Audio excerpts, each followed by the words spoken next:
wow, humbling. Tom, thank you so much for that kind introduction. Tom has been at various times my boss, my predecessor, now my outside counsel, although I actually think many of you can claim that title. But I'm most proud of the fact that Tom is my friend. Tom, thank you not only for co-chairing this, but thank you for the incredible service and sacrifice and dedication that you gave to this country as Associate Attorney General under President Obama's administration. Thank you for that.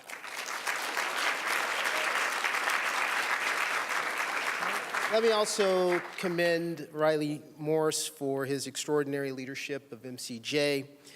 Thank you, Riley, for really continuing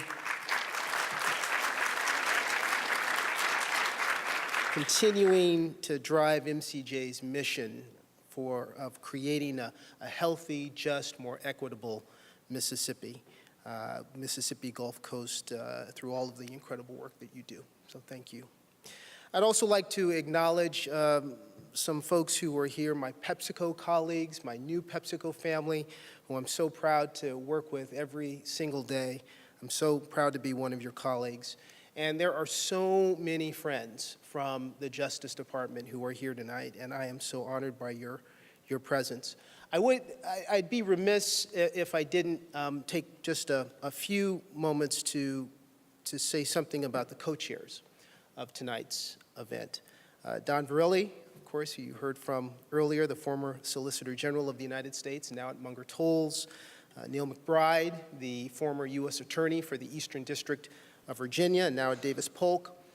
Julie McAvoy, who was my former deputy in the Associate's Office and is now back at Jones Day.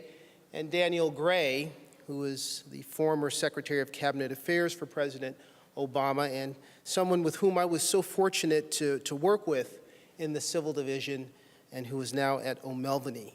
Each one of these individuals is an extraordinary lawyer. Each one is an extraordinary public servant. And I was so privileged to work with each one of them at various times during my own public service. And, any one of them frankly, would be as suited, if not better suited than I, to be honored tonight, because every single day that Tom and Don and Neil and Julie and Danielle, every day they labored in the service of the public good, our country was enriched. And I have to say, all of us are beneficiaries of that service. So thank you. And believe me when I tell you that as every day goes by, we are more sentimental and more thankful for that service. And of course, one more acknowledgement before I make some very brief remarks. It is always a wonderful gift to have great friends in life. It is a particular blessing to have longtime friends that you admire in life. I so deeply admire Karen Lash. I first met Karen when we were both in our 20s, as she said, and she almost recruited me to go to Tuttle and Taylor. It was the best summer experience that an associate could have. Karen was then, as she is now, an incredible force of hope, of energy, of inspiration, of perseverance, of caring, of justice. She cares so much about using the law to advance fairness for every single person. She has made an enormous difference in the lives of so many Americans through her groundbreaking work. And witnessing Karen's courage and her dedication up close was a great privilege. And I am so honored to be able to share this evening with you tonight.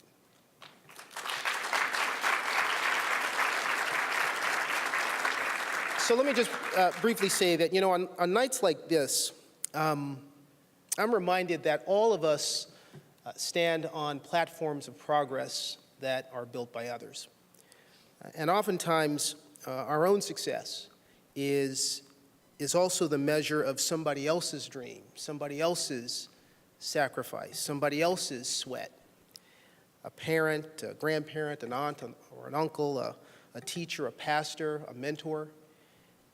And I'm reminded that I'm here in no small measure because someone, actually many someones, along my path pushed me and said, you know, I believe you can do this. I believe you will do this. And in thinking about this award, I've been thinking a lot about one of my own early mentors in the law, a remarkable, remarkable woman who passed away late last year, former Attorney General Janet Reno. And when I was a young attorney, not long out of law school, I had the good fortune, like many of you, to work for Ms. Reno. And like she did with many of you, she took an interest in me, encouraged me to explore different parts of the law, in fact, encouraged me to become a federal prosecutor, which I did.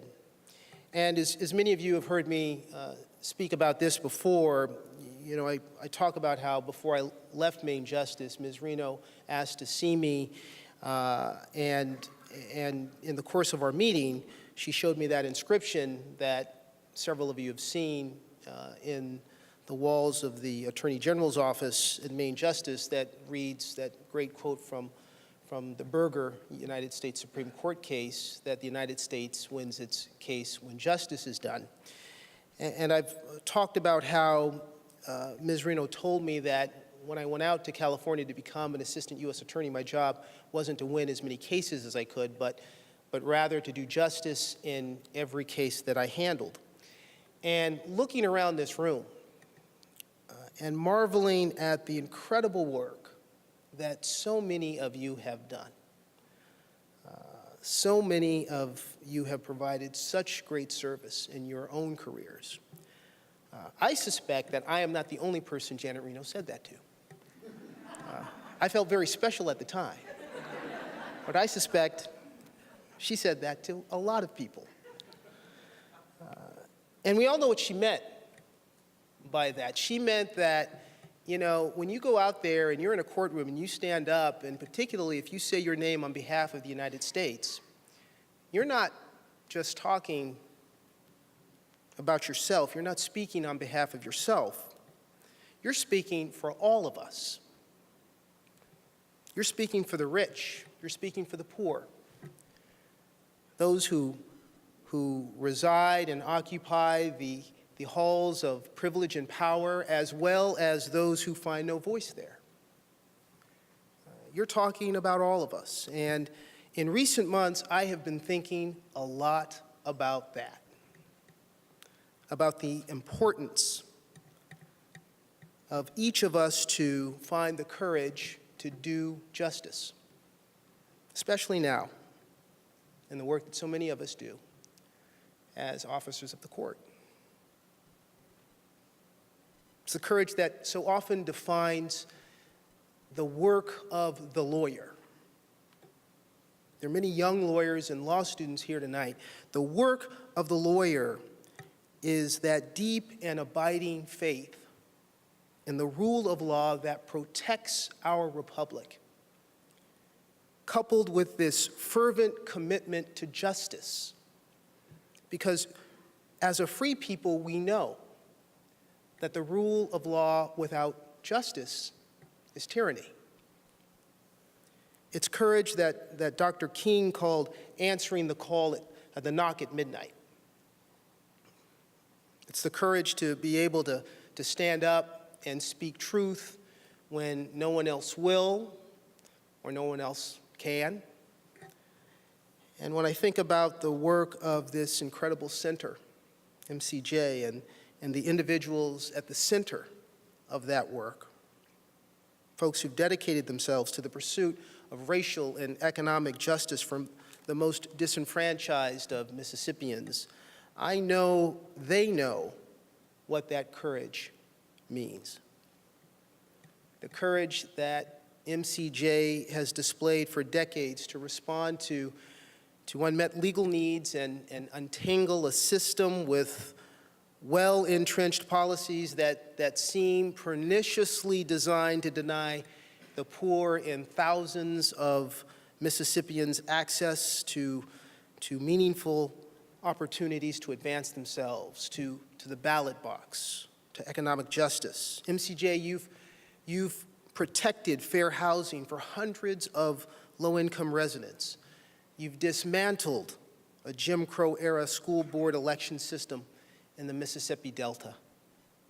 You're continuing to stand up for the victims of Hurricane Katrina long after the waters have receded and the television cameras have departed. You're standing up for LGBT Mississippians for whom discrimination is not history, but present day. And you're standing up for those who work the hardest, but have the least. So, MCJ, you're no stranger to courage. And nor are any of you who are here tonight, because you are standing up to support this incredible organization and their important work and their engagement. And that work and that engagement and that courage is needed now more than ever before. So let me thank MCJ, let me thank each of you, not just for being here tonight, but for all that you do and continue to do to advance the cause of justice. Thank you for this very humbling honor tonight.